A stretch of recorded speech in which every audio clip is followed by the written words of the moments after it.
महमूदुल हसन साहब एक सवाल करके पूछ रहे हैं कमेंट में, इंपीरियल स्मार्ट सिटी का भी बताएं। चौधरी खालिद गुजर एंड चौधरी शब्बीर गुजर ने लॉन्च की थी, अरबों रुपीस इकट्ठे किए, 3 साल में कोई काम नहीं हुआ, इवन सोसाइटी का गेट भी नहीं बना, जो खजूर के प्लांट्स लगाए गए थे वो भी ड्राई हो गए हैं।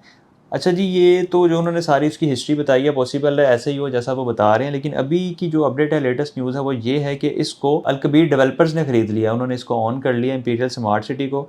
और जितने भी लोगों ने यहाँ पे बाइंग की हुई है, फाइल्स ख़रीदी हुई हैं, अगर उनके पास प्रॉपर उसका रिकॉर्ड मौजूद है, तो होपफुली जो अलकबीर डेवलपर है, जिनके मामला इनके साथ तय पाए हैं, तो इनको कोई अकोमोडेशन वो दे दे, अकोमोडेट कर दे, इनकी कोई सेटलमेंट हो जाए। क्योंकि इससे पहले भी काला शिकागो के पास अल एहसान गार्डन के नाम से जो प्रोजेक्ट था, वो अलकबीर डेवलपर ने ख़रीदा और उसको अलकबीर ऑर्चर्ड का नाम दिया। और वहाँ पे जितने भी लोगों की फ़ाइल्स थी, वहाँ पे शालीमार ब्लॉक के नाम से एक ब्लॉक था, तो वहाँ पे उन्होंने उनको अकोमोडेट किया था और लोगों को वहाँ पे पोजेसन भी दे चुके हैं। तो होपफुली इंपीरियल स्मार्ट सिटी को भी अगर इन्होंने ख़रीदा, कुछ देखभाल के ख़रीदा होगा, जितने लोगों को फ़ाइलें बिकी हुई हैं, जो लोग चला रहे हैं, जिनकी फ़ाइल्स एक्टिव हैं, होपफुली उनको अकोमोडेट किया जाएगा और उनको कोई ना कोई मुदावा करके कोई ना कोई प्लॉट या अल्टरनेट जो भी ऑप्शन एक डेवलपर की तरफ से दी जा सकती है, वो होपफुली देंगे। बाकी वक्त के साथ पता चलेगा। अभी तक ये लेटेस्ट न्यूज़ है, ये मैंने आपके साथ शेयर कर ली है। इंशाल्लाह आने वाले टाइम में आपको सारी चीज़ें क्लियर हो जाएंगी।